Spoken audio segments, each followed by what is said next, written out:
प्रिय मित्रों, नमो नमः। मैं संजय मौर्य संस्कृत कौमुदी में आप सभी लोगों का हार्दिक स्वागत करता हूं। मित्रों, हम लोग मेघदूतम का अध्ययन प्रारंभ कर चुके हैं और कल की कक्षा में हम लोग मेघदूतम की सामान्य जानकारी और इसके मंगलाचरण अर्थात पहले श्लोक का अध्ययन कर चुके हैं और अब आज की कक्षा में इस मेघदूतम के दूसरे श्लोक से अध्ययन प्रारंभ करते हैं। तो आप सभी लोग अपनी पुस्तक मेघदूतम और अपना नोट्स लेकर के तैयार हो जाइए। चलिए अध्ययन प्रारंभ करते हैं। एक बार इसको पहले हम लोग पढ़ लेते हैं, फिर इसके अर्थ को, इसके व्याकरणात्मक टिप्पणियों को और फिर इसमें से जो प्रश्न पूछे जा चुके हैं परीक्षा में और जो पूछे जा सकते हैं विशेष से विशेषण की, सबकी चर्चा होगी। अर्थात मित्रों, कुल मिला जुला करके हम लोगों को इस श्लोक का प्रत्येक श्लोक का एक प्रकार से तेल निकाल देना है। ठीक, तो चलिए एक बार पढ़ लेते हैं। तस्मिन् नद्राव कतिचिद अबला विप्रयुक्तः सकामी नीत्वा मासान कनकवलय भ्रंशरिक्त प्रकोष्ठः आषाढ़स्य प्रथम दिवसे मेघमाश्लिष्ट शानु वप्रक्रीडा परिणत गज प्रेक्षणीयम ददर्श। मित्रों, गायन करने के लिए रहने देते हैं क्योंकि मेरा गला साथ नहीं दे रहा है।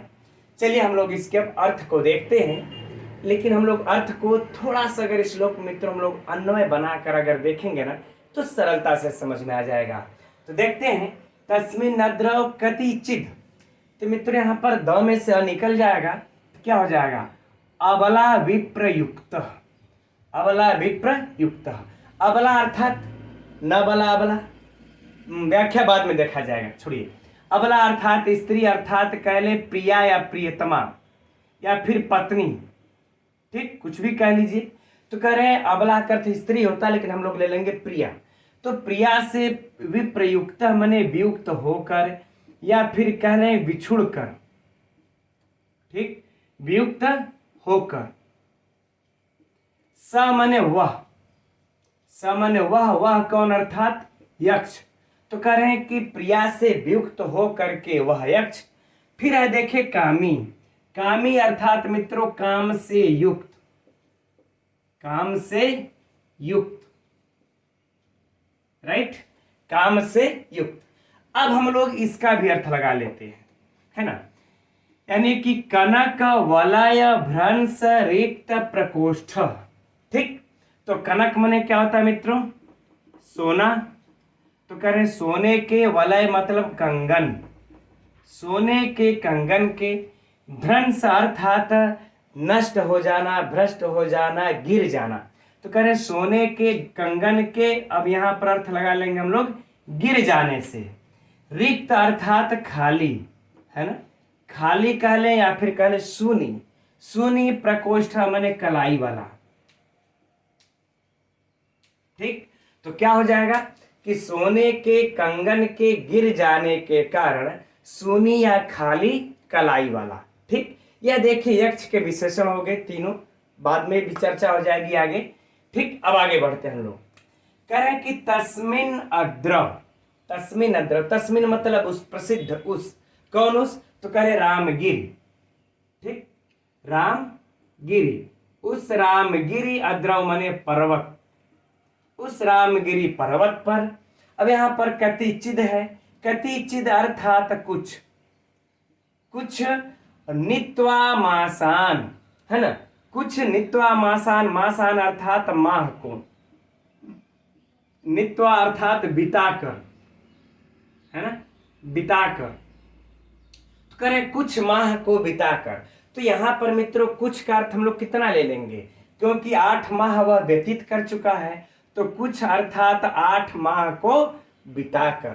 ठीक, अब फिर से इस पूरे अर्थ को समझिएगा एक बार पुनः, कि प्रिया से वियुक्त होकर सोने के कंगन के गिर जाने से खाली कलाई वाला, काम से युक्त वह यक्ष। यह देखिए तीनों इसके विशेषण हो गए। तो वह यक्ष रामगिरी, तस्मिन् नद्रौ, रामगिरी पर्वत पर कति नित्वा मासान, कुछ माह को अर्थात 8 माह को बिताकर, 8 माह को बिताकर। अर्थ पूरा। अब नीचे चलते हैं। आषाढ़स्य, आषाढ़स्य प्रथम दिवसे। यानी आषाढ़ के प्रथम दिन, आषाढ़ के प्रथम दिन। अभी मित्रों इस पर विस्तृत चर्चा, अभी हम लोग इसके अर्थ को देख लेते हैं एक बार, फिर इस आषाढ़ से प्रथम दिवसे पर चर्चा किया जाएगा, सिद्ध किया जाएगा इसको कैसे आ रहा है। ठीक, आषाढ़ के प्रथम दिन मेघम, यानी कि मेघ को, है ना, द्वितीया है तो मेघ को क्या किया, ददर्श मतलब देखा, मेघ को देखा, है ना। वह उस रामगिरी पर्वत पर कुछ माह को बिता करके यक्ष ने आषाढ़ के पहले ही दिन मेघ को देखा। अब वह मेघ कैसा था, कैसे मेघ को देखा, अब आइए आगे बढ़ते हैं, इसमें जो शेष रह गया उसको देख लेते हैं।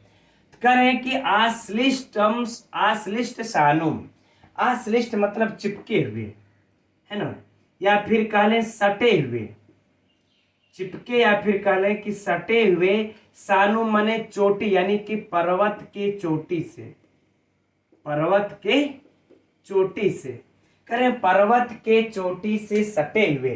कैसे मेघ को देखा, करें आश्लिष्ट सानु, पर्वत के सटे हुए सानु अर्थात चोटी से। सानु मित्रों उस भाग को कहते हैं पर्वत पर, जो पर्वत का ऊपरी भाग थोड़ा समतल होता है, निवास के योग्य रहता है, उस भाग को हम सानु कहते हैं। तो कह रहे हैं कि मेघ को उस चिपके हुए अर्थात सटे हुए पर्वत की चोटी से देखा। ठीक, अब आगे कह रहे हैं कि वप्र क्रीड़ा परिणत गज प्रेक्षणीयम, और मेघ का, यह देखिए मेघ का विशेषण ही है ना। अब आगे और बता रहे हैं, कह रहे वप्र क्रीड़ा, क्रीड़ा माने क्रीड़ा करते हुए, कैसे मेघ को देखा, क्रीड़ा करते हुए, परिणत मतलब व्यस्त, यूं कह लें कि परिणत अर्थात व्यस्त, है ना। गज प्रेक्षणीयम अर्थात गज के समान या फिर हाथी के समान, हाथी के समान। ठीक, तो कह रहे हैं कि क्रीड़ा करने में व्यस्त हाथी के समान देखा। अब यहां पर मित्रों वप्र रह गया, तो हम लोग अब वप्र एक ही शब्द रह गया, लेकिन हम लोग अब इसका संपूर्ण अर्थ लगा लेंगे कि जो है कि अपने नुकीले दांतों से, वप्र अर्थात नुकीले दांतों से मिट्टी के टीले को ढाने की क्रीड़ा करने में व्यस्त गज के समान, ऐसे जो है कि मेघ को देखा। तो हम लोग इसका पूरा अर्थ लगा लेंगे। ठीक, कि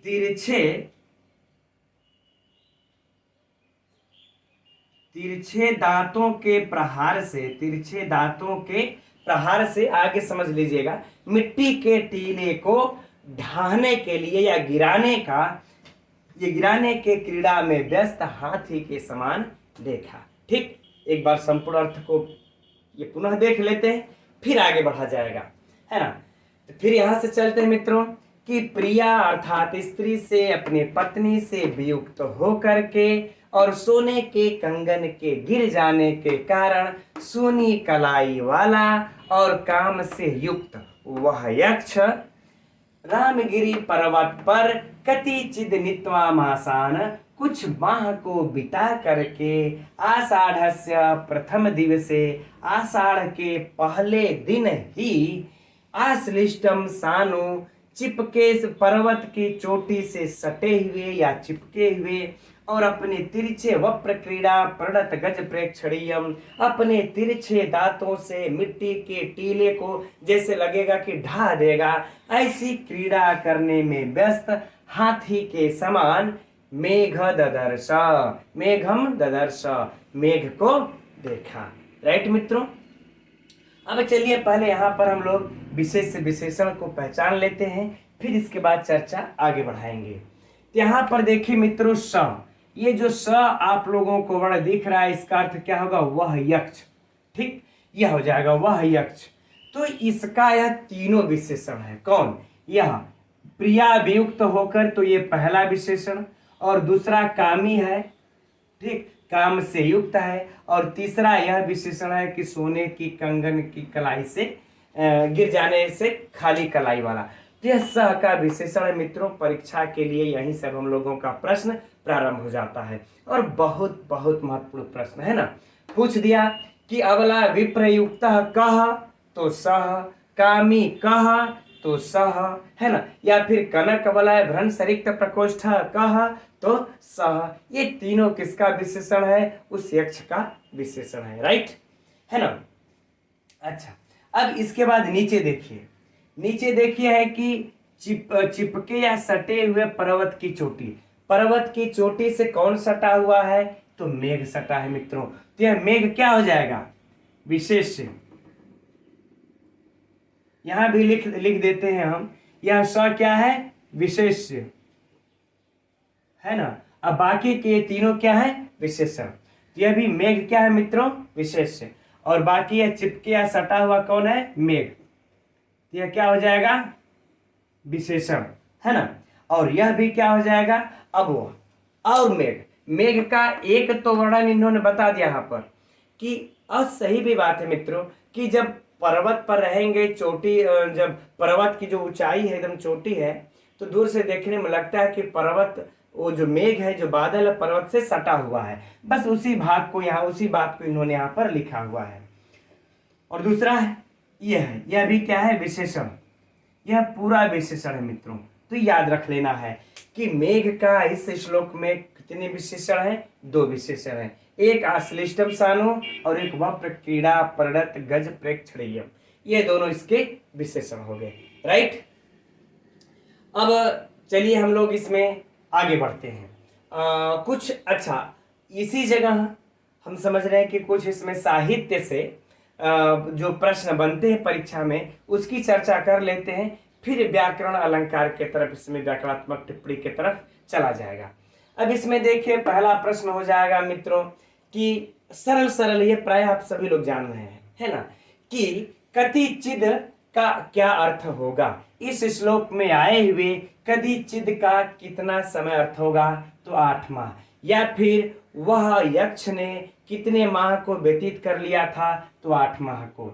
वह यक्ष किस दिन को जो है कि मेघ को देखता है? तो आषाढ़ के पहले दिन को देखता है, ठीक। सोने के कंगन से गिर जाने कारण सुनी कलाई वाला कौन है? तो यक्ष है। प्रिया से वियुक्त कौन है? तो यक्ष है ना। इस प्रकार से इसमें से तमाम से प्रश्न यदि जो बनेंगे मित्रों परीक्षा के लिए, ये सब हम समझ रहे हैं कि अर्थ आप लोग प्रायः इतनी बार अध्ययन कर चुके होंगे कि जानते ही होंगे, ठीक। चलिए अच्छा, अब हम लोग इसके व्याकरणात्मक टिप्पणियों को देखते हैं। तो इसके व्याकरणात्मक टिप्पणियों में मित्रों देखते हैं, तस्मिन् अत्र, कोई समस्या नहीं। कतिचिद अबला, हाँ हम लोग चर्चा कर रहे थे अबला की, ठीक है ना। नास्ति बलम यस्याम सा अबला, अर्थात न बला अबला। तो मित्रों यहाँ पर जो नय लगा हुआ है, यहाँ पर देखिए नय के 6 अर्थ होते हैं। इस चीज को आप लोग नोट कर लीजिएगा अगर इच्छा हो तो, कि नय के देखिए 6 अर्थ होते हैं, और इस 6 में से यहाँ पर अबला में जो नय लगा हुआ है वह अल्प अर्थ में लगा हुआ है। किस अर्थ में? अल्प अर्थ में, अर्थात थोड़ा। क्योंकि देखिए पुरुषों की अपेक्षा स्त्रियों में थोड़ा बल थोड़ा कम होता है, बल जो है थोड़ा कम होता है, इसलिए अबला यानी कि पुरुषों की अपेक्षा जिसमें थोड़ा बल कम हो उसको अबला अर्थात हम स्त्री कहते हैं। तो ये नय जो है यहाँ पर अल्प अर्थ में अबला में लगा हुआ है। अब इसके बाद है आगे विप्रयुक्त, यानी कि अबला से बिछुड़ा हुआ। तो मित्रों यह तो विशेषण है, किसका? स का, यक्ष का। तो हमने पहले भी चर्चा कर रखी है कि जब प्रायः विशेषण, जब भी विशेषण की बात आती है तो प्रायः यह समझना चाहिए कि वह बहुव्रीहि समास से, अगर आप लोग थोड़ा सा भी कंफ्यूजन में हैं तो अगर यह मान लेते परीक्षा में याद रहा कि यह अबला विप्रयुक्त स का विशेषण है, और परीक्षा में पूछ दिया अबला विप्रयुक्त में कौन सा समास है या पंक्ति उठा करके, तो अगर विशेषण है इतना याद है तो निसंकोच मार दीजिए कि बहुव्रीहि समास, प्रायः वही होता है। आगे देखते हैं अब सकामी। हाँ, कामी का देख लेते हैं मित्रों, ठीक। कामी का हो जाएगा काम धन इनी, यह परीक्षा में पूछा जा चुका है, ठीक, यह नोट कर लीजिएगा। कम से घय प्रत्यय लग करके बनता है काम, काम बन जाने के बाद इनी प्रत्यय लगा करके बना लेते हैं मित्रों कामी। अर्थात काम से युक्त। कामी कौन था? वह यक्ष था, यक्ष का विशेषण है। राइट, तो यह परीक्षा के लिए महत्वपूर्ण है मित्रों, याद रखिएगा। आगे देखते हैं, नित्वा मासान कनक वलय। तो इधर तो कोई समस्या नहीं है, इधर देख लेते हैं कनक वलय, यानी कनकस्य वलय, है ना, सोने का कंगन। तो मित्रों कौन सा समास हो गया? षष्ठी तत्पुरुष समास। राइट, अब कह रहे हैं कि तस्य भ्रंशः, उसके गिर जाने से, किसकी? सोने के कंगन से। ठीक, तो यहां तक भी मित्रों कौन सा समास हम लोग ले लेंगे? षष्ठी तत्पुरुष समास। लेकिन जब इसके आगे बढ़ते हैं तो कह रहे हैं कि तेन रिक्ता प्रकोष्ठी यस्य सः, कि उससे, उसके गिर जाने से, तेन प्रकोष्ठी रिक्ता यस्य सः, खाली कलाई वाला। तो मित्रों जब पूरे की चर्चा हम लोग कर लेंगे यहां से लेकर के यहां तक, तो कौन सा समास हो जाएगा? बहुव्रीहि समास। राइट, वैसे भी विशेषण ही है तो वही होगा, ये नोट कर लीजिए। अब आगे बढ़ते हम लोग। आषाढ़स्य प्रथम दिवसे मेघमाश्लिष्ट सानु। यहां पर देखिए मेघमाश्लिष्ट सानु, आश्लिष्ट, आश्लिष्ट धनकत, यह सिंपल है। धन उपसर्ग है, श्लिष,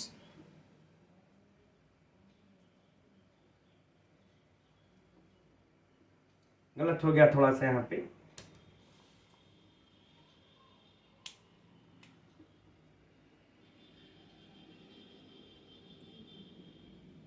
आश्लिष्ट धन कत, क्या बन जाएगा? आश्लिष्ट ना। सानु चोटी, अर्थ जानते ही हैं। ठीक, अब आगे देखिए इसमें, हाँ इसमें आश्लिष्ट सानु में भी मित्रों कौन सा समास हो जाएगा? इसमें अगर पूरे में पूछ दे तो बहुव्रीहि समास। एकदम नोट्स पुस्तक में ही मित्रों हो, चाहे अगर आप लोग अलग से लिखना चाहते हो जो आप लोगों को महत्वपूर्ण लिखे, तो एकदम इसको नोट्स तैयार करते रहिए। और नीचे में भी मित्रों यह कौन सा समास है? बहुव्रीहि समास। अब बच क्या जाता है? ददर्श, जो कि परीक्षा के लिए बेहद महत्वपूर्ण है, रूप की दृष्टि से जो पूछता है मित्रों। तो क्या है? दृश्य धातु और इसमें लिट लकार है ना, दृश्य लिट और तिप। ठीक, तिप, तिप तजी यानी कि तिप पहला। ठीक, दृश्य लिट तिप, ये हो गया है ना। अब इसमें अच्छा मित्रों शब्दार्थ की दृष्टि से देखा जाए तो यह भी याद रखे ही है आप लोग कि सानुम अर्थात चोटी, और यह प्रकोष्ठ भी। ठीक, प्रकोष्ठ किसको बोलते हैं? करे यहाँ से लेकर के कलाई से लेकर केहूनी तक के भाग को हम क्या बोलते हैं? प्रकोष्ठ बोलते हैं। ठीक, तो हम समझ रहे हैं कि यह व्याकरणात्मक टिप्पणी की दृष्टि से भी यह श्लोक आप लोगों को पूर्ण हो गया। अब बात कर लेते हैं थोड़ी सी मित्रों अलंकार की। तो यहाँ पर देखिए, यहाँ पर मेघ की बहुत सही उपमा दिए हुए हैं। यहाँ पर हम लोग लुप्तोपमा अलंकार कह सकते हैं।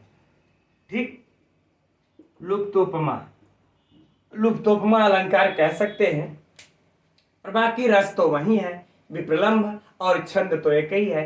तो हम समझते हैं रस छंद की बार बार यहाँ चर्चा करने की कोई आवश्यकता नहीं है।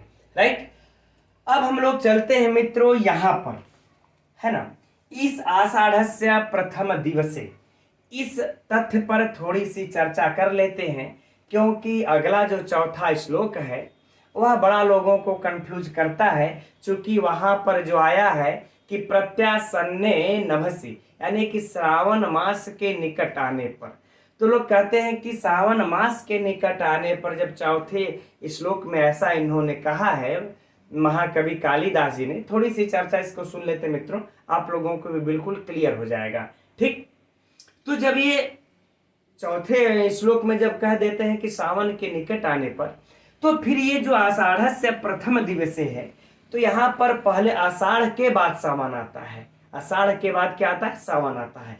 तो आषाढ़ के बाद जब सावन आता है तो एक महीना है, और कहे सावन के निकट आने पर, तो कुछ लोग कहते हैं कि यहाँ प्रथम न रह करके प्रशम रहेगा। प्रशम दिवसे, कौन रहेगा? प्रशम दिवसे, यानी कि आषाढ़ के अंतिम दिन। प्रथम तो हो जाएगा पहला दिन, और प्रशम मन हो जाएगा अंतिम दिन।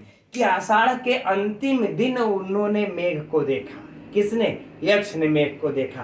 तभी तो चौथे श्लोक में आएगा कि प्रत्यासन्ने नभसि, अर्थात श्रावण मास के निकट आने पर, तो जब यह आषाढ़ का अंतिम दिन रहेगा तभी तो श्रावण मास का निकट आएगा। तो मित्रों ऐसा कहना बिल्कुल भी यह गलत है ना। प्रथम नहीं रहेगा, प्रथम ही रहेगा, यह प्रथम ही रहेगा। क्योंकि देखिए जब हम लोग उत्तर मेघ में जाते हैं 49वें श्लोक को जब अध्ययन करते हैं वहां पर, तो वहां पर लिखा हुआ है 49वें श्लोक में कि जो इसके यक्ष के जो शाप की अवधि है समाप्त होगी, वह कब होगी, है ना।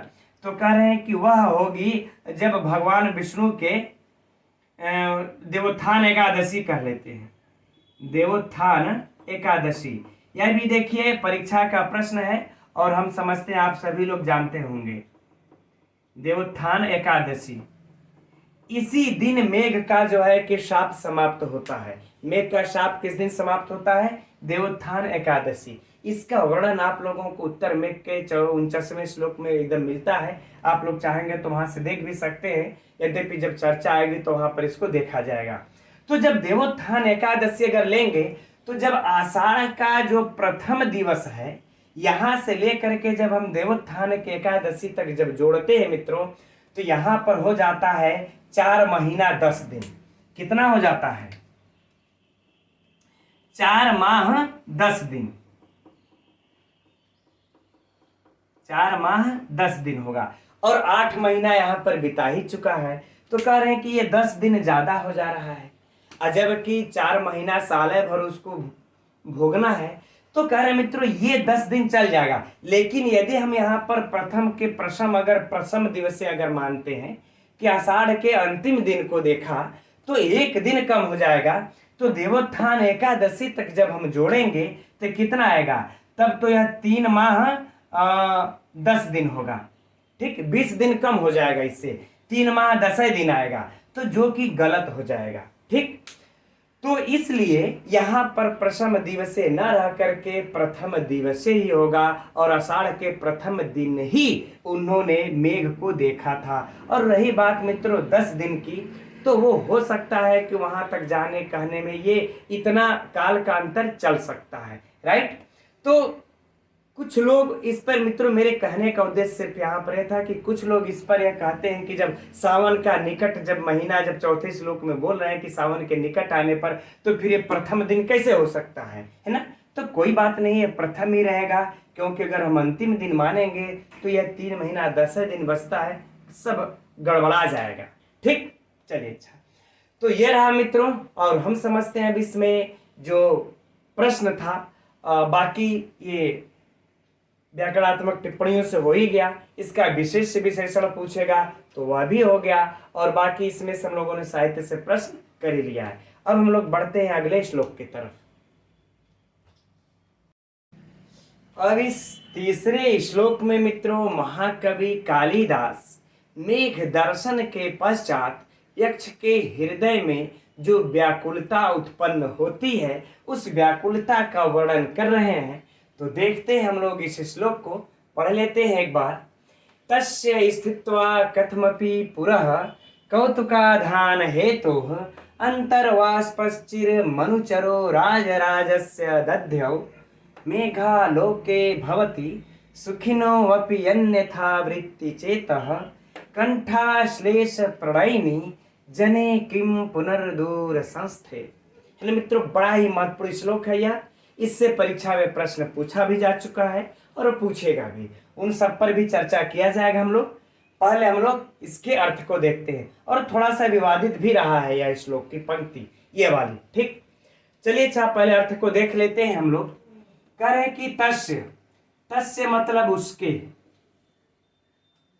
ठीक, स्थित्वा माने खड़े होकर, खड़े होकर, कथमपि अर्थात किसी प्रकार, किसी प्रकार, पुरः माने सामने, पुरः अर्थात सामने। एक एक शब्दों का अर्थ बताते चलेंगे मित्रों हम आप लोगों को, है ना। तो कह रहे हैं कि अब पूरे इतने का ही पूरा अर्थ देख लेते हैं। कह रहे हैं उसके सामने किसी प्रकार खड़े होकर, ठीक, उसके सामने किसी प्रकार खड़े होकर। तो किसके सामने किसी प्रकार खड़े होकर। तो अब आगे करें तब कि कौतुकाधान है तो, है ना, इसके सामने किसी प्रकार खड़ा होकर। तो कौतुकाधान है तो इसका अर्थ क्या होगा। तो कह रहे कि कौतुक अर्थात उत्कंठा को कौतुक का आधान करने के कारण, या फिर कह लें हम लोग उत्कंठा जागृत करने वाला, है ना, उत्कंठा जागृत करने वाला। ठीक, यह मित्रों बड़ा महत्वपूर्ण प्रश्न भी है। उत्कंठा जागृत करने वाला कौन है। कौतुकधान है तो कौन है, मेघ है। ठीक, यह परीक्षा के लिए बड़ा विशिष्ट और महत्वपूर्ण प्रश्न है, पूछा भी जा चुका है कि कौतुकाधान, यह पंक्ति उठा करके रख देगा, है ना, और पूछेगा यह इसमें मेघ के लिए कौन सा वर्ण आया है, तो यह कौतुकाधान हेतु है। या फिर पूछ दे कौतुकाधान हेतु किसके लिए आया है, तो मेघ के लिए आया है। एकदम बड़ा ही महत्वपूर्ण प्रश्न, इसको एकदम नोट कर लीजिएगा।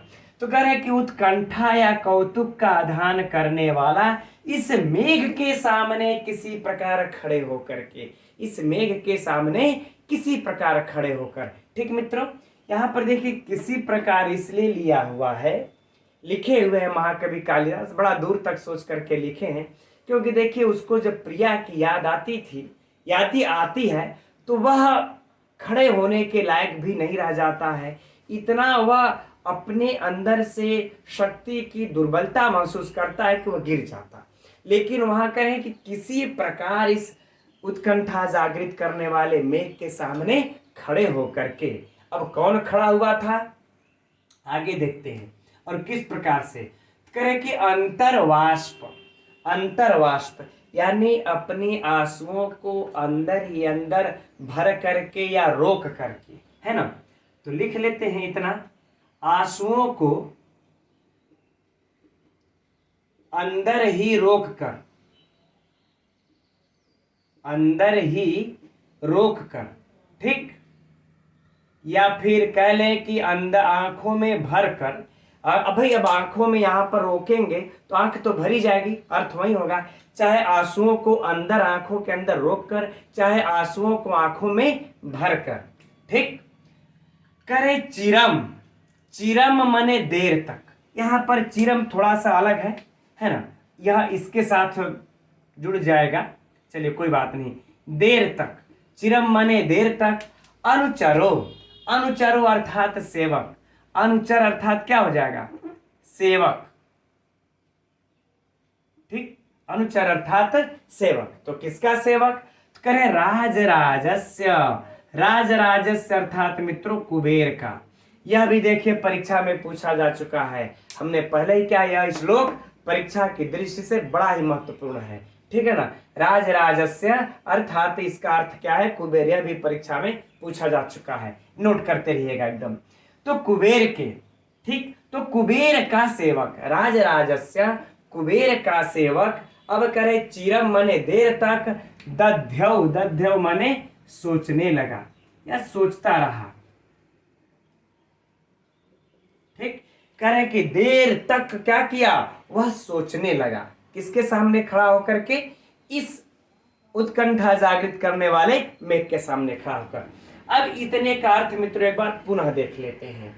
तस्य स्थित्वा कथमपि पुरः, यानी कि उसके सामने किसी प्रकार खड़े होकर, किसके सामने, तो कौतुकाधान है तो उत्कंठा जागृत करने वाले उस मेघ के सामने किसी प्रकार खड़े होकर के, अनुचरो राजराजस्य, यह कुबेर का सेवक यक्ष, अंतर्वाष्प, अपने आंखों में आंसुओं को रोक करके या आंखों में आंसुओं को भर करके, चिरम दध्यौ, देर तक सोचने लगा या देर तक पहले वह सोचा। ठीक मित्रों, वह देर तक सोचा।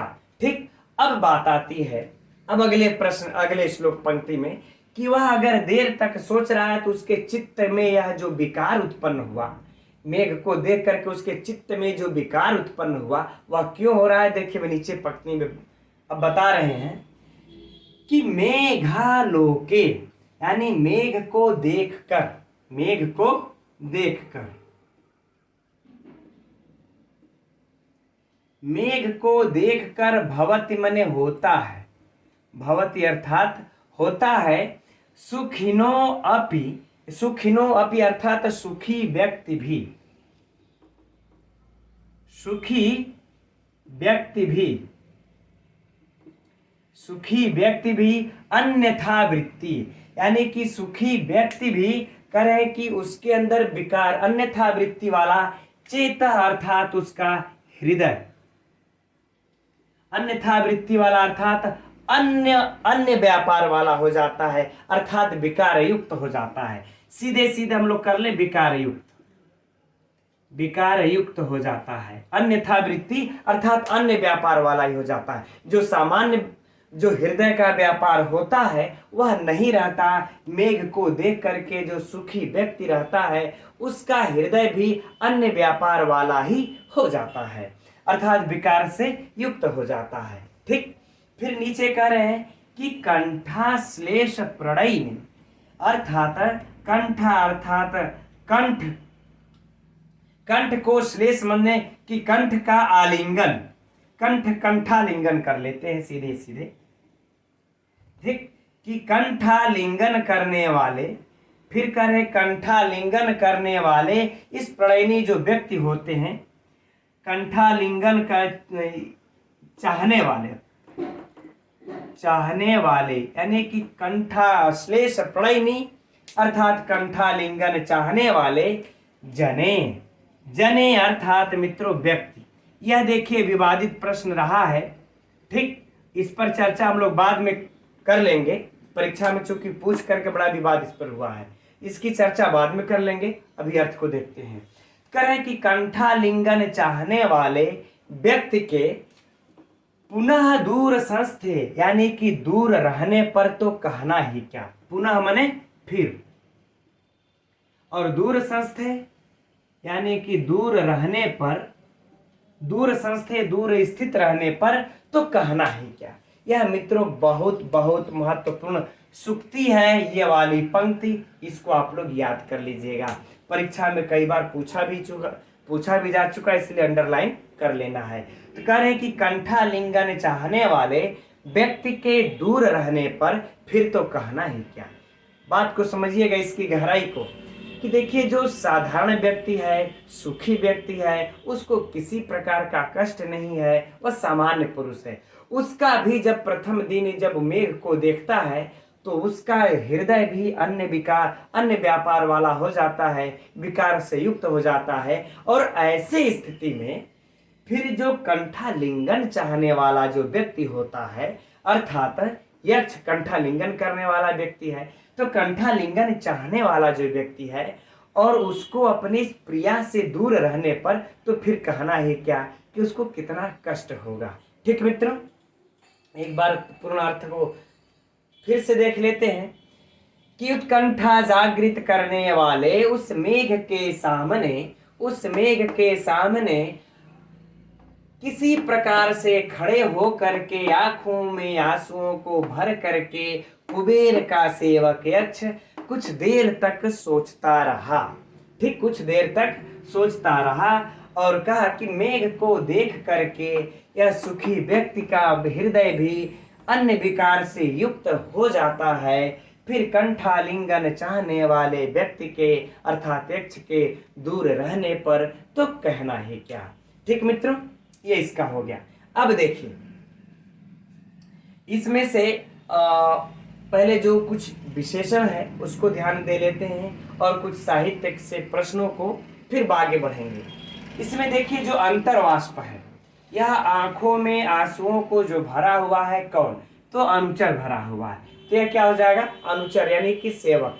तो सेवक का यह विशेषण हो जाएगा। यह सेवक कैसा है, तो कह रहे हैं कि अंदर अपने आंखों को आंसुओं को भरा हुआ है। तो यह क्या हो गया, इसका जो है कि विशेषण हो गया। ठीक, अब मित्रों इसमें से अगर पहले चलिए, अच्छा पहले अब हम लोग इसमें से ये देख लेते हैं इसके व्याकरणात्मक टिप्पणी को।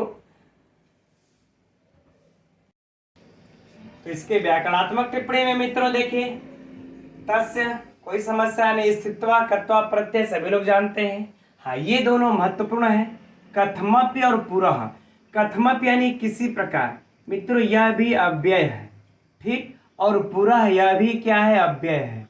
यह परीक्षा में पूछा जा सकता है आप लोगों से, ठीक है, और पूछता ही है दे करके कि इसमें से कौन अव्यय है या कथमप, या क्या अव्यय है, संज्ञा है, विशेषण है, क्रिया विशेषण है, विशेष्य विशेषण है, विधेय विशेषण है, क्या है। तो यह कथमपि और पुरः यह दोनों क्या है, अव्यय है। एकदम अंडरलाइन करके नोट कर लीजिएगा। अब आगे देखिए, कौतुक का धान हेतु यानी कौतुकस्य आधान, कौतुकस्य आधान, तो मित्रों कौन हो जाएगा, षष्ठी तत्पुरुष समास।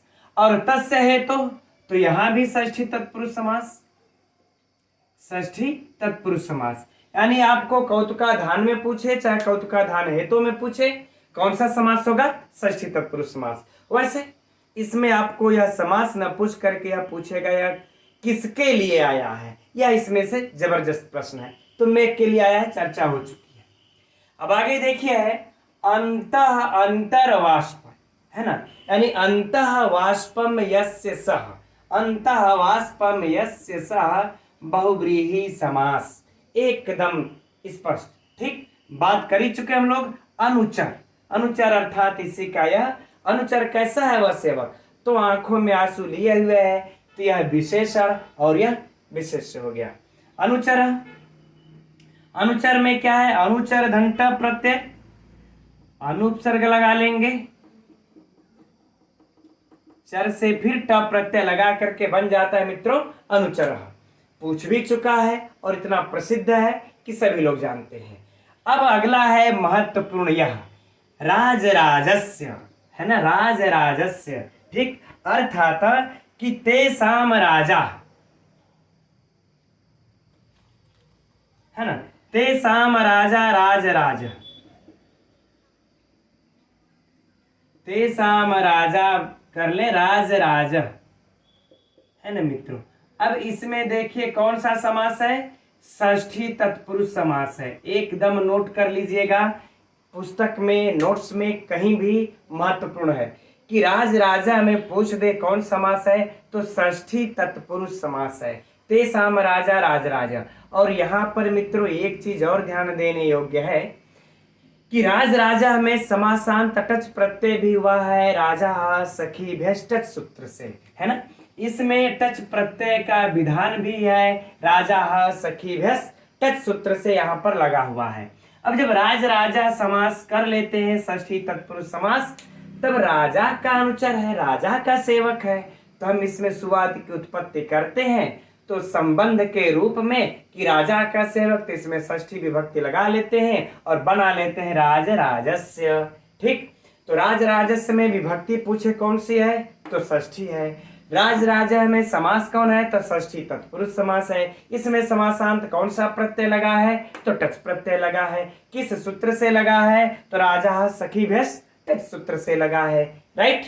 चलिए हो गया। अगला है देखिए दध्यव, दध्यव ध्यय धातु है, इसमें कौन सी धातु है, ध्यय धातु है, लिट लकार है और प्रथम पुरुष एक वचन, प्रथम पुरुष एक वचन में क्या बन जाता है मित्रों, दध्यव, ठीक है ना।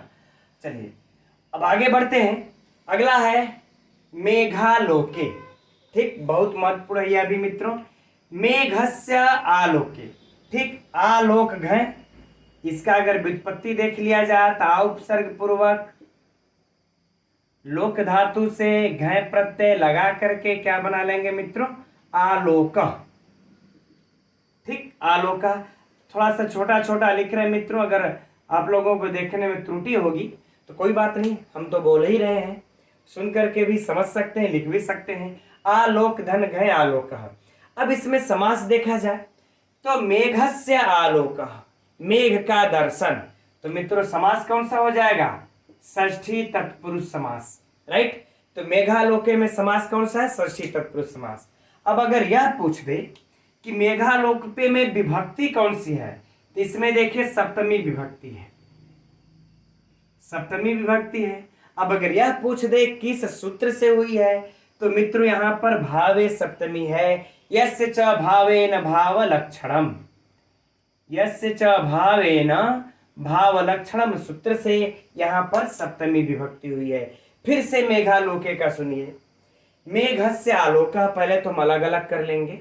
मेघस्य आलोका यानी कि मेघ का दर्शन, तो षष्ठी तत्पुरुष समास हो जाएगा। आलोका की व्युत्पत्ति आलोक घय आलोका, ये हो गया। अब मेघालोके में विभक्ति कौन सी है? तो सप्तमी विभक्ति है। रामे रामे और रामेषु, तो मेघालोके सप्तमी हो गई। लेकिन यहाँ पर किस सूत्र से सप्तमी हुई है? तो यस्य च भावेन भाव लक्षणम सूत्र से सप्तमी हुई है। यहाँ पर कौन सी सप्तमी है? तो भावे सप्तमी है। अब इससे ज्यादा मित्रों क्या पूछ सकता है किसी भी एक शब्द के व्याकरणात्मक टिप्पणी के बारे में, राइट। आगे बढ़ते हैं। भवती, कुछ सोचना समझना नहीं। सुखिनः, ठीक, तो मित्रों सुख धन इन प्रत्यय लग करके बन जाता है सुखिनः, कोई समस्या नहीं। आगे देखिए अन्यथा वृत्ति यानी कि अन्यथा वृत्ति, यह देखिए विशेषण है। यह क्या है? विशेषण, ठीक। किसका विशेषण है? इस चेतः, यह विशेष है, इसका यह विशेषण है, ठीक। वहां पर चर्चा करना भूल गए, कोई बात नहीं, पुनः देख लेते हैं। इस चेतः का विशेषण है, उसका हृदय हो जाता है। तो कैसा हो जाता है? तब बताते हैं कि अन्यथा वृत्ति, अन्य व्यापार वाला ही हो जाता है। तो यह चेतः का मित्रों क्या हो जाएगा? विशेषण। इसको भी नोट कर लीजिएगा। सबके सब प्रश्न है मित्रों, जरूरी नहीं है कि हर चीज को हम बताएं, ठीक। बस मैं बताते कि यह प्रश्न इस प्रकार से पूछेगा, कैसे पूछेगा यह हर बार बताना जरूरी नहीं है। बस पूछ देगा कि चेतः का विशेषण कौन है? सुखिना, मेघालोके, अन्यथा वृत्ति, ऑप्शन दे देगा, तो अन्यथा वृत्ति। आगे बढ़ते हैं।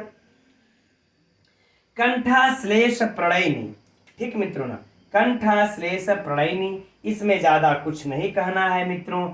यह भी कौन सा समास है? बहुव्रीहि समास है। और यह भी याद रखिए विशेषण है, यह भी याद रखिए विशेषण है। किसका? इस जने का, यह विशेष्य है, ठीक।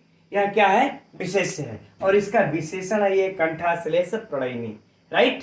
चलिए अब इसके बाद देखिए है पुनः दूर संस्थे, तो मित्रों यह भी इसका क्या है? यह भी विशेषण है, लेकिन याद रहे, ठीक है, कि यह जो इसका विशेषण है यह विधेय विशेषण है,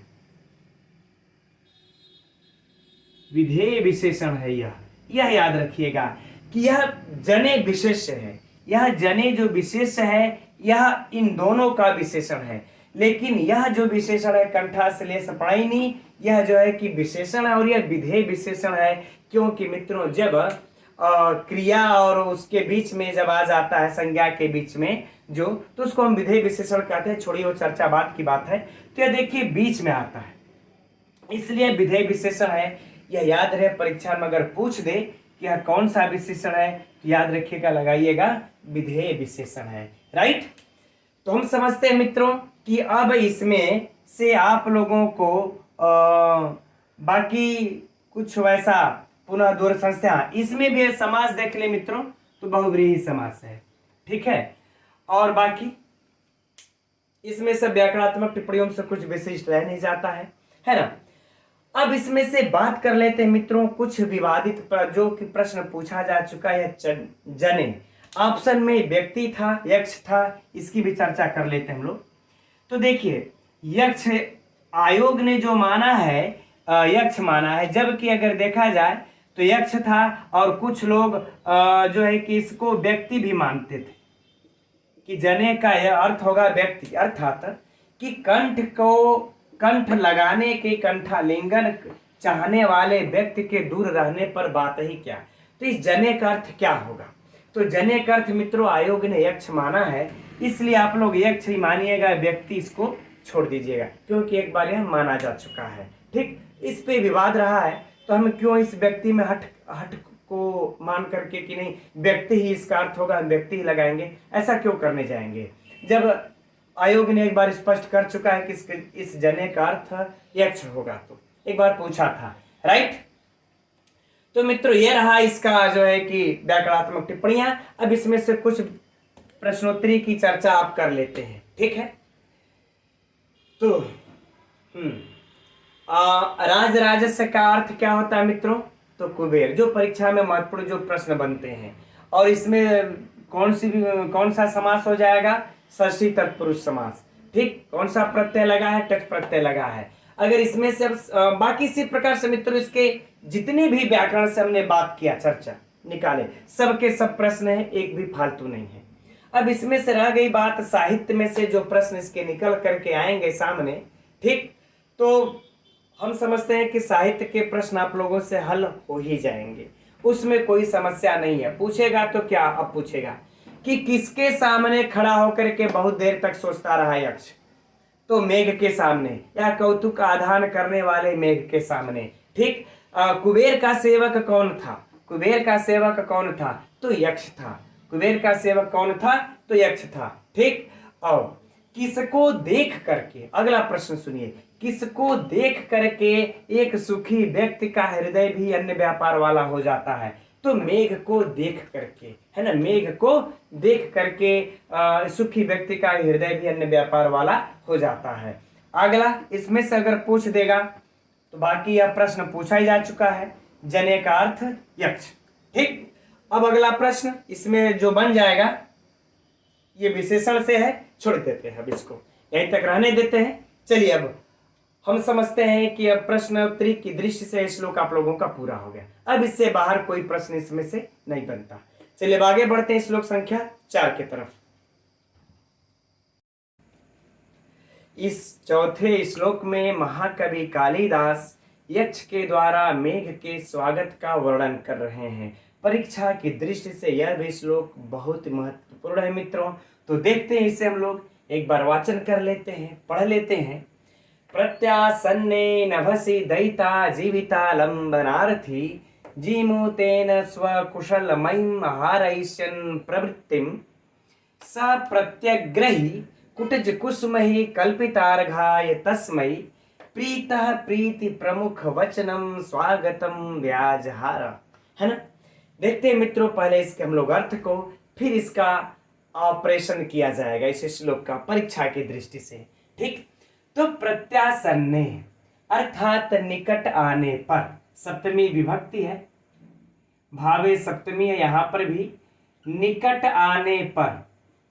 तो किसके निकट आने पर मित्रों?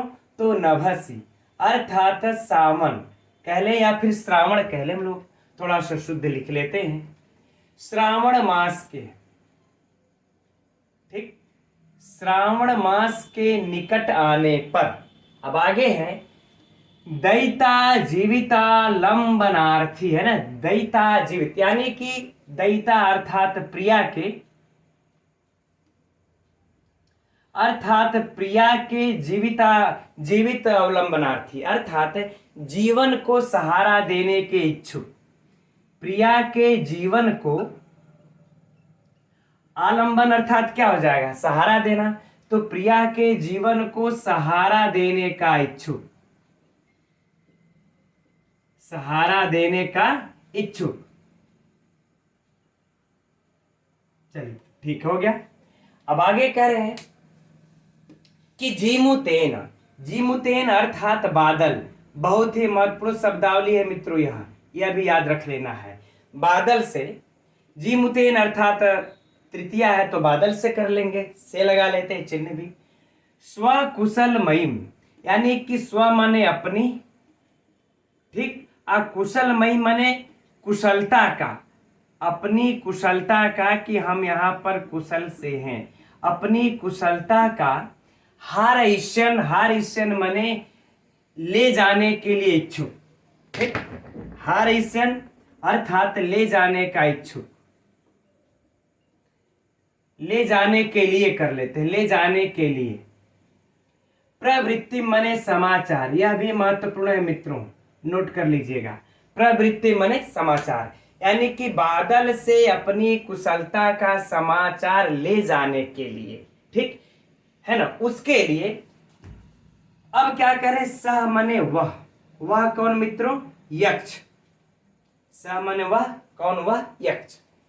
प्रत्यग्रह, अच्छा ठीक है, पहले इतना ही पहले हम लोग अर्थ समझ लेते हैं, नहीं तो गड़बड़ा जाएंगे आगे। ठीक, पहले इतने अर्थ देखिए। करें कि श्रावण मास के निकट आने पर, श्रावण मास के निकट आने पर प्रिया के जीवन को सहारा देने का इच्छुक वह यक्ष बादल से अपनी कुशलता का समाचार ले जाने के लिए, बादल से अपनी कुशलता का हारिशन प्रवृत्ति समाचार ले जाने के लिए, इस कारण से वह क्या किया, पहले प्रत्यग्रही यानी कि जो नवीन है, ताजे हैं, नवीन क्या हो जाएगा, नवीन अर्थात जो तुरंत कुटज पुष्प के अग्रभाग जो आगे पहले निकले, भाई फूल है, अगर ये डाली है, डाली में जो ऊपर अग्रभाग में निकले रहेंगे फूल, वह ताजे रहेंगे। ठीक, तो उस नवीन कुटज कुसुमहि, नवीन कुटज पुष्प से, नवीन कुटज पुष्पों से, ठीक। अब करें कल्पितार्घाय, कल्पितार्घाय मतलब जिसकी कल्पितार्घाय मतलब जिसकी पूजा अर्चना कर दी गई हो, जिसकी पूजा अर्चना कर दी गई हो, जिसकी पूजा कर ली गई हो, ठीक, जिसकी पूजा कर दी गई हो, उस तस्मै मतलब जीमूत, यह सर्वनाम है मित्रों, है ना, किसके लिए आया है, इस जीमूतेन के लिए आया है। ठीक, तो उस जीमूत से अर्थात उस बादल से, उस बादल से, एकदम स्पष्ट है मित्रों। ठीक, तो कह रहे हैं कि नवीन कुटज पुष्पों से जिसकी पूजा कर दी हो, पहले पूजा किया, पूजा कर दी गई हो, तब उस बादल से, ठीक, क्या किया, उस बादल के लिए, उस बादल के लिए, तस्महि चतुर्थी, ठीक, तो उस बादल के लिए प्रीतः माने प्रसन्न होकर, एकदम एक एक शब्दों का मित्रों हम आप लोगों को अर्थ बता रहे हैं, अपनी दृष्टि में मेघ भी छोड़ नहीं रहे, फिर भी छूट जाए तो आप लोग अवश्य ही बताइएगा। प्रसन्न होकर के, अब करें प्रीति प्रमुख वचनम, प्रीति मतलब कि प्रेम पूर्वक, प्रेम पूर्वक, प्रमुख यानी कि मुख्य वचन, प्रेम पूर्वक वचन, ठीक, क्या किया, स्वागतम माने स्वागत में, स्वागत में, व्याजहार माने बोला, ठीक, व्याजहार माने बोला या फिर कहा, स्वागत भरे वचनों को, स्वागत में या स्वागत भरे वचनों को कहा, बल्कि इस तरीके से कर लेते हम लोग, ठीक है ना, कि स्वागत भरे वचनों को कहा, छोड़ देते हैं, स्वागत का वचन कहा, स्वागत का वचन, बोला मैंने हटा, स्वागत का वचन कहा। आगे बातें समझ में, देखिए पहले एक चीज कॉन्सेप्ट आप लोग यहाँ पर हम लोग क्लियर ये कर लेते हैं। वैसे तो मित्रों देखिए, समझने के लिए, गहराई में जाने के लिए, रस लेने के लिए मेघदूतम तो अथाह सागर है, जितना हम चाहेंगे उसमें रस ले सकते हैं। इसलिए मैं आप लोगों को उधर नहीं ले जाता हूँ, क्योंकि हम लोगों को एक श्लोक पढ़ने में लगभग ऐसे 20 मिनट चले जा रहे हैं, ठीक है ना, इसलिए हम लोग सिर्फ उसी तक रहते हैं। ठीक, तो चलिए देखते हैं इसमें कि देखिए यक्ष जो कह रहा है तो ऐसा नहीं है, यह देखिए अपनी कुशलता का समाचार अपनी वह प्रिया तक तो भेजना तो चाहता है, लेकिन ऐसा नहीं कि बस मेघ मिला और तुरंत कहने लगा कि हमारी प्रिया तक समाचार ये पहुंचा दे, नहीं, ऐसा मेघ ने नहीं, अरे ऐसा यक्ष ने नहीं किया। यक्ष ने क्या किया, पहले तो उसकी पूजा कर ली, और उसकी पूजा कर लेने के पश्चात वह उस बादल से स्वागत भरे वचन कहा, कि पहले उसकी स्वागत किया, जब स्वागत भरे वचनों को कह लेगा, उसकी प्रशंसा कर लेगा, स्वागत कर लेगा, तब न अपनी बातों को रखेगा कि मेरा यह कार्य है, मैं इस तरह से पीड़ित हूं और मेरे इस संदेश को ले जाना है। ठीक, तो यह सिस्टम देखिए कितना अच्छा कालिदास ने बिल्कुल लिखा है। ठीक, अब हम लोग पूरे अर्थ को एक बार देख लेते हैं, फिर उसके बाद इसमें से प्रश्न और विशेष विशेषण को निकालेंगे। ठीक, करें कि श्रावण मास के निकट आने पर प्रिया के जीवन को सहारा देने का इच्छुक वह यक्ष बादल से अपनी कुशलता का समाचार ले जाने के लिए नवीन कुटज के पुष्पों से जिसकी पूजा अर्चना कर दी गई हो, उस बादल के लिए प्रसन्न हो करके, दुखी मन से नहीं, प्रसन्न हो करके प्रेम पूर्वक स्वागत भरे वचन को कहा। राइट। चलिए अब मित्रों इसमें हम लोग पहले विशेष से विशेषण निकालते हैं, परीक्षा में बड़ा तेज पूछता है। ठीक, तो यहां देखिए जीविता लंबनार्थी, यह आप लोगों को दिख रहा होगा। तो जीवन को सहारा देने का इच्छुक, प्रिया के दैता जीविता लंबनार्थी, या प्रिया के जीवन को सहारा देने का इच्छुक कौन है? तो यह क्या हुआ मित्रों? यह देखिए ए विशेषण हुआ ना, यह क्या हुआ? विशेषण। ठीक, किसका विशेषण है? तो इस यक्ष का, यह हो गया देखिए विशेष। एकदम ध्यान रखिए, यह क्या हो गया? विशेष।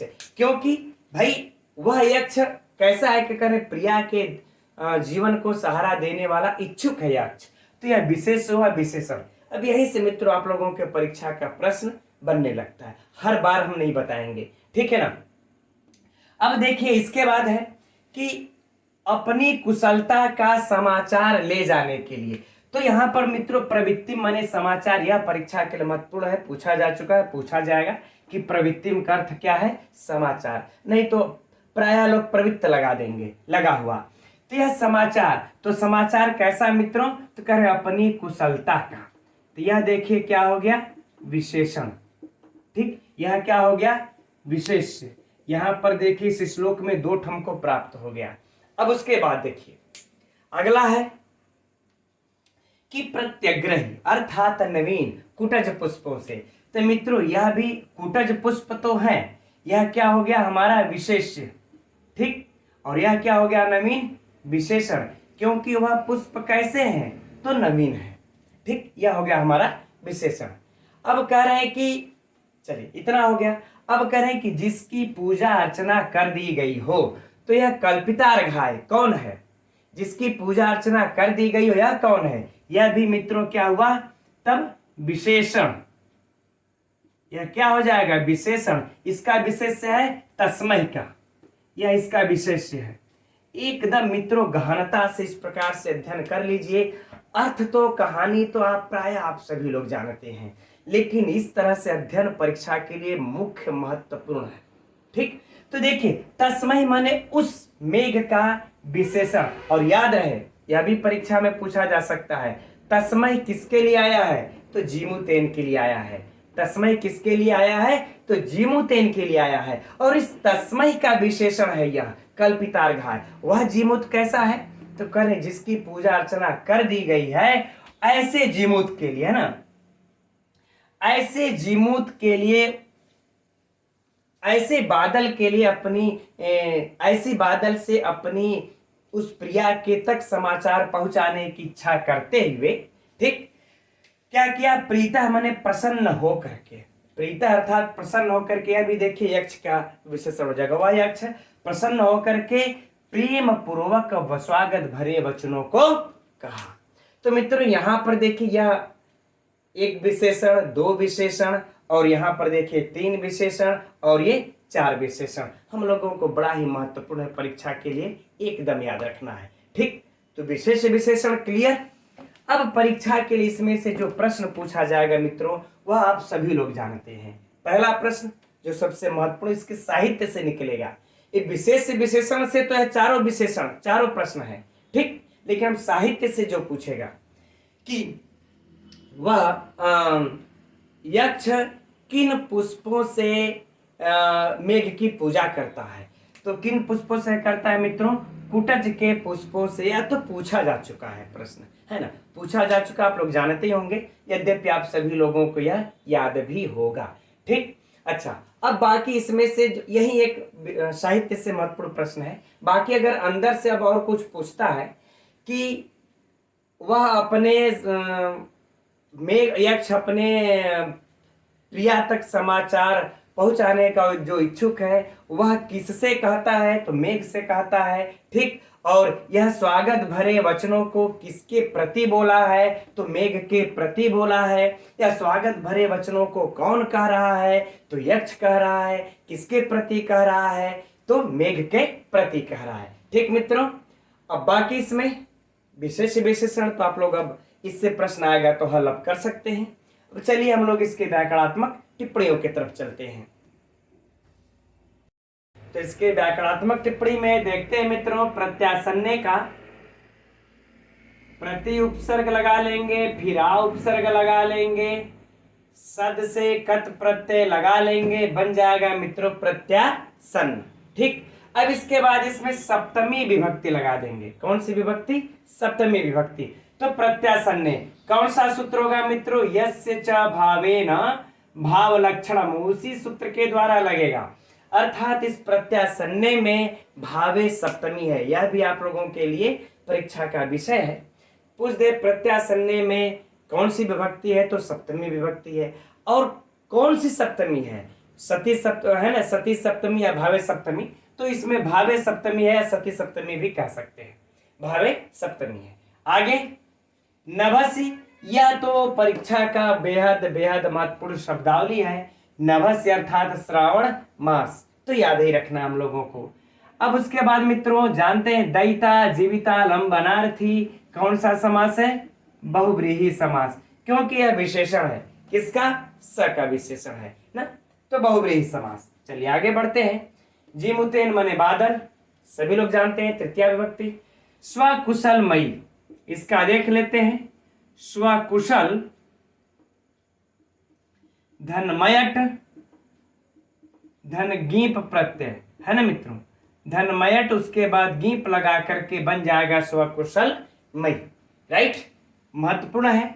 इसके बाद देखिए हारैष्यन, ह्री धातु है, ह्री धातु से ऋच प्रत्यय लगा करके, चूंकि प्रेरणार्थक अर्थ में, इसके बाद लिट लिट लकार लगा देंगे, हो जाएगा हारैष्यन। प्रवृत्तिम समाचार, बहुत महत्वपूर्ण परीक्षा के लिए। आगे देखिए प्रत्यग्रही, कौन सा समास? बहुव्रीहि समास, क्योंकि इसका विशेषण है। कुटज कुसुमही, षष्ठी तत्पुरुष समास। थोड़ा सा जल्दी जल्दी देख लेते हैं मित्रों, कोशिश करते हैं कि श्लोक कभी और देखा जाए, 4 श्लोक कम से कम आज। फिर कल्पितार्घाय है ना, कल्पितार्घाय अर्थात कल्पितः अघ यस्मै सः, यह भी बहुव्रीहि समास। ठीक, तस्मै तो आप लोग जान ही रहे हैं, सर्वनाम है। प्रीतः प्रीति प्रमुख वचनम स्वागतम व्याजहार, यह व्याजहार थोड़ा सा है प्रमुख मित्रों, तो वी उपसर्ग लगा लेते हैं, आ उपसर्ग लगा लेते हैं, फिर ह्री धातु लगा लेते हैं, लिट लकार कर लेते हैं। ठीक, लिट लकार लगा लेते हैं और उसके बाद तिप, कौन सा? तिप। ठीक, वी आ उपसर्ग ह्री धातु फिर लिट लगार फिर तिप में बन जाएगा मित्रों व्याजहार। बहुत बहुत परीक्षा के लिए महत्वपूर्ण। और स्वागतम तो आगमकत, इसमें कोई सोचना ही नहीं है। और प्रीति प्रमुख वचनम सरल है, कोई समस्या है नहीं। ठीक मित्रों, तो ये इसका रहा व्याकरणात्मक टिप्पणी। अब यदि परीक्षा में पूछ दे दयिता जीविता लंबनार्थी में कौन सा समास है, बहुव्रीहि समास है, किसका विशेषण है, तो यक्ष अर्थात स का विशेषण है ना। इसी प्रकार से मित्रों किसी में भी अगर उठा करके पूछ दे तो हम लोग बिल्कुल आराम से कर सकते हैं। कोई भी श्लोक हो मित्रों, अगर इस प्रकार से हम लोग उसके अर्थ को, उसमें से विशेष विशेषण छाट ले, उसमें से ये सब व्याकरणात्मक टिप्पणियों का अध्ययन कर लें, तो हम समझते हैं कि आप लोगों को उससे बाहर आप लोगों का ऐसा प्रश्न नहीं आएगा जो आप लोगों को डिस्टर्ब कर सके। ठीक, आगे बढ़ते हैं अगला श्लोक की तरफ। तो यह रहा मित्रों 5वां श्लोक, और यह भी परीक्षा की दृष्टि से अत्यंत महत्वपूर्ण श्लोक है। परीक्षा में इससे भी प्रश्न पूछा जा चुका है, पढ़ लेते हैं एक बार। धूम ज्योति सलिल मरुताम सन्निपातः क्व मेघ संदेशार्थाः क्व पटु कर्णहि प्राणिभिः प्रापणीयाः इत्योत्सुक्याद परिगणयन् गुह्यकस्तं ययाचे कामार्ता ही प्रकृति कृपणा चेतना चेतनेषु। अंतिम पंक्ति मित्रों सुक्ति है और पूछ चुका है, बहुत ही महत्वपूर्ण सुक्ति है। चलिए अच्छा हम लोग अब इसके अर्थ को देखते हैं। कह रहे हैं कि धूम ज्योति अर्थात धुआं और ज्योति अर्थात अग्नि। फिर अगला है सलिल, फिर अगला है सलिल, सलिल अर्थात जल, और मरुताम अर्थात हवा। ठीक, चार चीज का बना यहाँ पर बता रहे महाकवि कालिदास कि धुआं, अग्नि, जल और हवा के सन्निपातः, सन्निपातः अर्थात सम्मिश्रण से उत्पन्न, सम्मिश्रण से उत्पन्न। ठीक। क्व मने कहाँ मेघ, क्व मने कहाँ,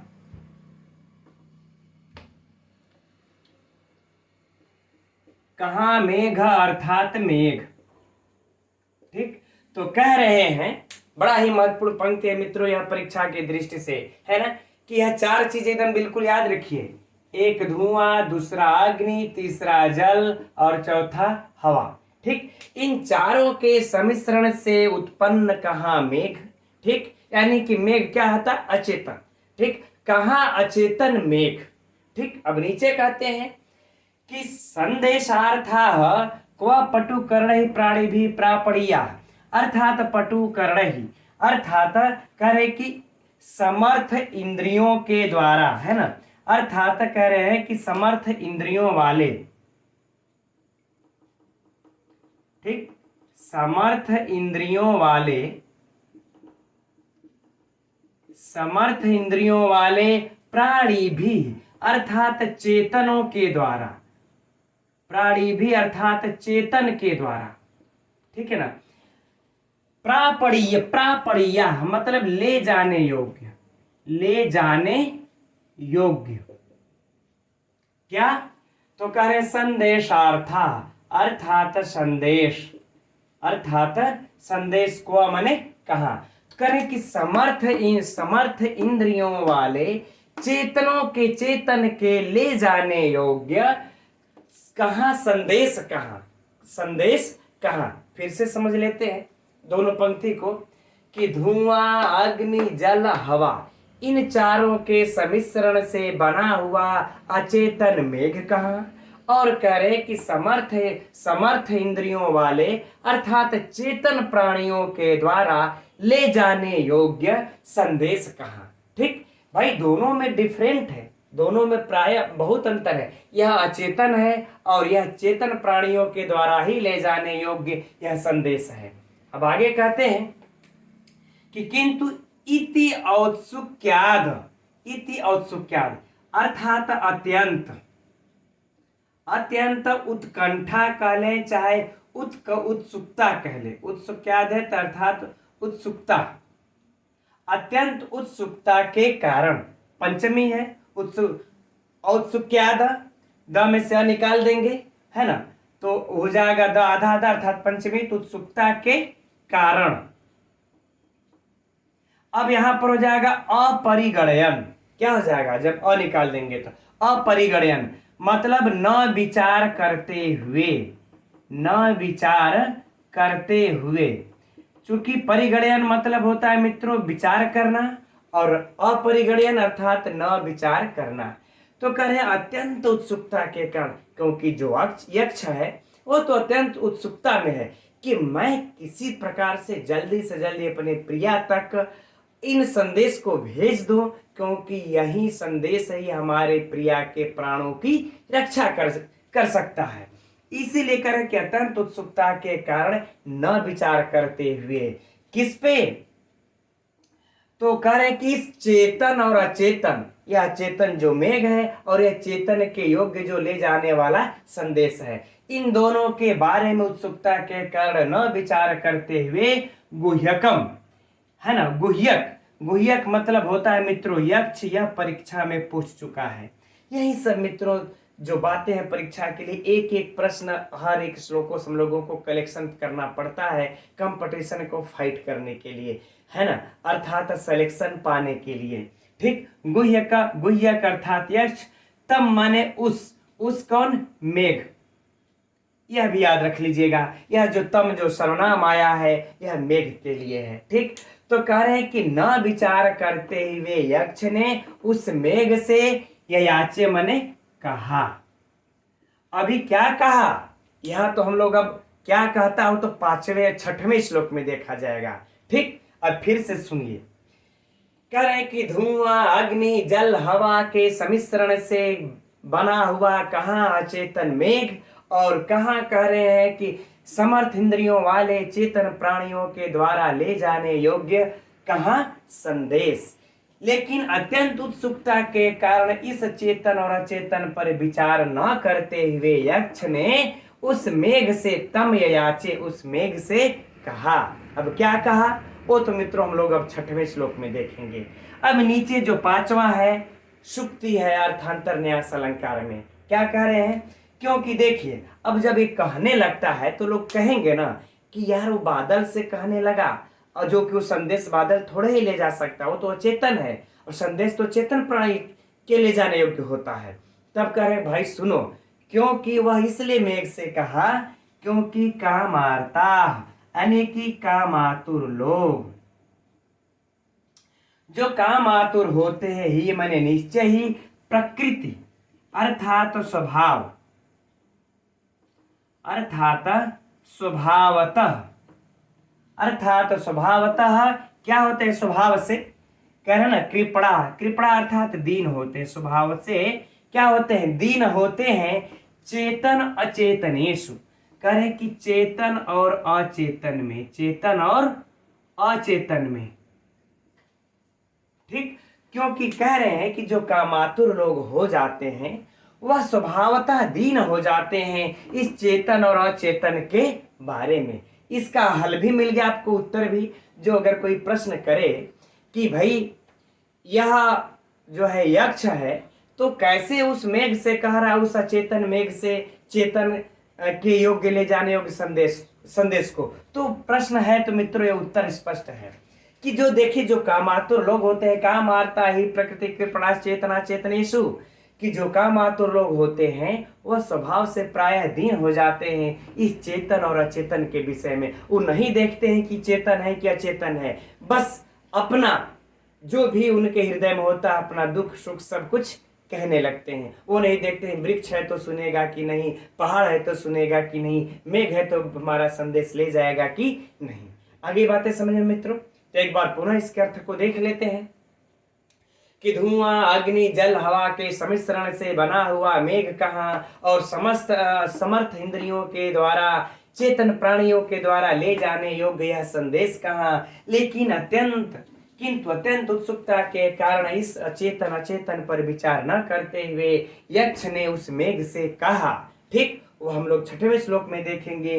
क्योंकि देखिए यह उस मेघ से इसलिए कहने लगता है क्योंकि जो कामातुर लोग होते हैं वह प्रायः चेतन और अचेतन के मामले में स्वभाव से दीन होते हैं। राइट मित्रों, इसमें देखिए यह तो प्रश्न हो, यह तो अर्थ हो गया। अब इसमें चलिए हम लोग फटाफट इसका पहले व्याकरणात्मक टिप्पणी देख लेते हैं, फिर इसमें से कुछ प्रश्नों को निकाला जाएगा।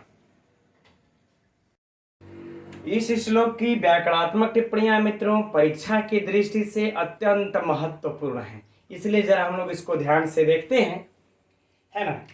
धूम ज्योति सलिल मरुता अर्थात धूमश्च ज्योतिश्च सलिलश्च मरुच्च, है ना, क्या हो जाएगा द्वंद्व समास, द्वंद्व समास, सिंपल, कोई समस्या नहीं यहां तक।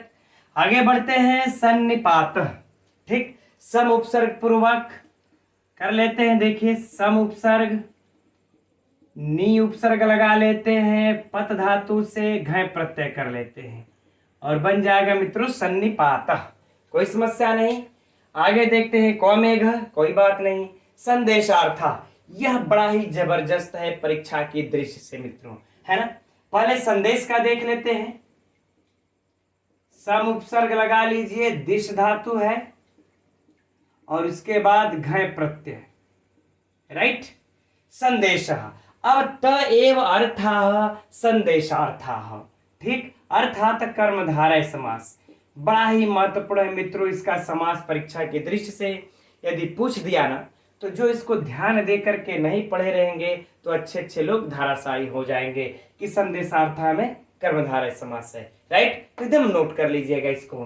क्वा पटु कर्णहि, है ना, तो पटु कर्णे पटूनि कर्णानि ऐसा मते बहुव्रीहि समास, ठीक, अर्थात जो समर्थ इंद्रियों वाला, बहुव्रीहि समास अर्थात समर्थ इंद्रियों वाला। अब प्राणी भी प्राणधनीनी प्रत्यय लगा लेते हैं।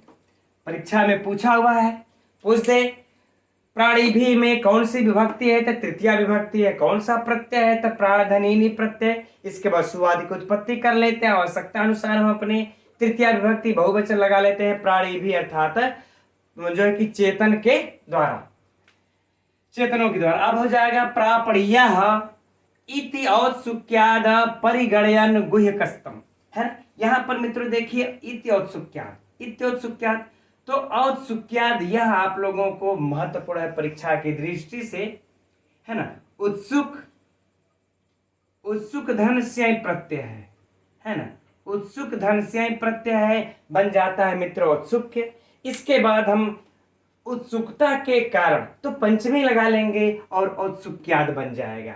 ठीक, अब इसमें से निकला तो हो जाएगा अपरिगणयन, अर्थात पहले व्युत्पत्ति देख लेते हैं, बड़ा ही महत्वपूर्ण है यह भी।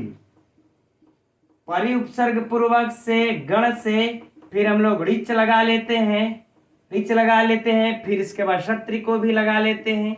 अब बन जाएगा मित्रों क्या, परिगणयन, यह बन गया। ठीक, अब यहां पर चूंकि है अपरिगणयन, तो न परिगणयन अपरिगणयन, तो यहां पर मित्रों समास कौन सा हो जाएगा, नए तत्पुरुष समास। एकदम याद कर लीजिए। तो अपरिगणयन में चूंकि परिगणयन माने होता है विचार करना और अपरिगणयन माने न विचार करना, तो न परिगणयन अपरिगणयन नए तत्पुरुष समास। और यदि परीक्षा में पूछ दे इसकी व्युत्पत्ति तो परिगण लिट और क्षत्रि प्रत्यय। ठीक, समास पूछ दे तो नए तत्पुरुष, कोई समस्या नहीं। अब जो और बेहद महत्वपूर्ण है मित्रों गुह्यक, है ना। ये गुह्यक देखिए इसकी व्युत्पत्ति 2-3 प्रकार से हो जाती है। ठीक, एक तो गुह्यक का हो जाता है गुह्यम कुत्सितम कायति शब्दम करोति इति गुह्य कई धन क। ठीक, और एक हो जाता है मित्रों इसमें बहुव्रीहि समास कि गुह्यम गोपनीयम कम सुखम यस्य सह बहुव्रीहि समास। ठीक, तो अगर गुह्यक में पूछ दे कौन सा समास है मित्रों, तो बहुव्रीहि समास, इसको भूलिएगा मत, बड़ा ही महत्वपूर्ण है। यद्यपि परीक्षा में पूछ चुका है कि गुह्यक का अर्थ, तो गुह्यक का अर्थ तो हम लोग जान गए कि यक्ष। हो सकता है इस बार अब समास, इसमें समास पूछ दे कौन सा समास है, तो बहुव्रीहि समास है, ये याद रखिएगा। अब है देखिए आगे ये याचे, बेहद सरल। याच धातु लिट लकार और उसके बाद तम जो त हो जाएगा। ठीक, ये याचे सरल है आप लोगों के लिए बिल्कुल। कामार्था है ना, कामार्था अर्थात कामातुर कामेन आर्ता है, तो क्या कौन सा समास हो जाएगा, तृतीया तत्पुरुष समास। तृतीया तत्पुरुष समास कामेन आर्ता है, कामेन आर्ता है। चलिए ठीक, कोई बात नहीं। अब आगे देखते हैं प्रकृति कृपणा चेतना चेतनेषु। चेतना चेतनेषु में मित्रों द्वंद्व समास। अब बताइए इसमें से कुछ आप लोगों को बचा हो तो, जो कि व्याकरणात्मक टिप्पणी के दृष्टि से परीक्षा के लिए महत्वपूर्ण हो। ठीक, तो मित्रों इस प्रकार से हम लोग अध्ययन कर लेंगे। हम समझते हैं इस प्रकार से अगर श्लोक का योग कह ले या पोस्टमार्टम अगर कर देंगे तो बताइए प्रश्न पूछे कहाँ से पूछे। पोस्टमार्टम शब्द आप ही लोगों से मैंने सीखा, जो आप लोग कमेंट्स में करते हैं। ठीक है, चलिए अब हम लोग इसमें परीक्षा उपयोगी कुछ प्रश्नों की चर्चा कर लेते हैं मित्रों। इस प्रकार से पूछ दे, जो धूम ज्योति श्रेणुमर्ताम कौन सा समास, द्वंद्व समास, सन्निपाता की समनिपत घाय। ठीक है, संदेशार्था में तत एव अर्था, संदेशार्था कर्मधारय समास, पटुकरणय में बहुव्रीहि समास, है ना। इस प्रकार से सब व्याकरणात्मक टिप्पणियों से प्रश्न। अब सबके सब है, मैं कितना नाम लूं, राइट। अब इसमें देखिए जो एक साहित्य से जो प्रश्न पूछेगा, यह पूछेगा जो महत्वपूर्ण है कि मेघदूतम के अनुसार मेघ की उत्पत्ति कितने से हुई है, तो 4 से हुई है। यह संख्या एकदम नोट कर लीजिए। मेघदूतम के अनुसार मेघ की उत्पत्ति कितने से हुई है, 4 से हुई है। धूम अग्नि जल और हवा। ठीक, या फिर धूम अग्नि जल हवा से किसकी उत्पत्ति होती है, मेघ की होती है। अगला देख लीजिए इस पंक्ति से प्रश्न कि संदेश किसके ले जाने योग्य होता है, तो चेतन प्राणियों के द्वारा ले जाने योग्य होता है। या चेतन प्राणियों के द्वारा ले जाने योग्य कौन होता है, संदेश होता है। ठीक, अब इससे प्रश्न सुन लीजिए कि कौन लोग चेतन और अचेतन प्राणी के बारे में विचार नहीं करते, फिर से सुनिए, कौन से लोग चेतन और अचेतन प्राणी के बारे में विचार नहीं करते? तो कामार्ता, अर्थात कामातुर लोग चेतन और अचेतन प्राणी के बारे में विचार नहीं करते। ठीक मित्रों, हम समझते हैं इससे ज्यादा आप लोगों को विशेष प्रश्न नहीं आएगा। अब रह गई बात इस श्लोक अलंकार की, तो इस श्लोक में मित्रों अर्थांतर न्यास अलंकार है। राइट, सुक्ति है तो सरल है, सुक्ति भी तो है तो सरल है। ठीक मित्रों, तो अब हमको लगता है इस श्लोक में अब ऐसा कुछ भी नहीं बचा है जो आप लोगों के लिए परीक्षा के लिए महत्वपूर्ण है। तो मित्रों, आज की कक्षा में इतना ही रहने देते हैं। वैसे मैं अपने तरफ से सारे बिंदुओं को यहाँ पर रखने की कोशिश करता हूँ। यदि कुछ भी छूट जाए या सुधार की आवश्यकता हो तो आप लोग कमेंट्स करके हमें अवश्य बताइए। ठीक मित्रों, हम लोग कल मिलते हैं। नमो नमः।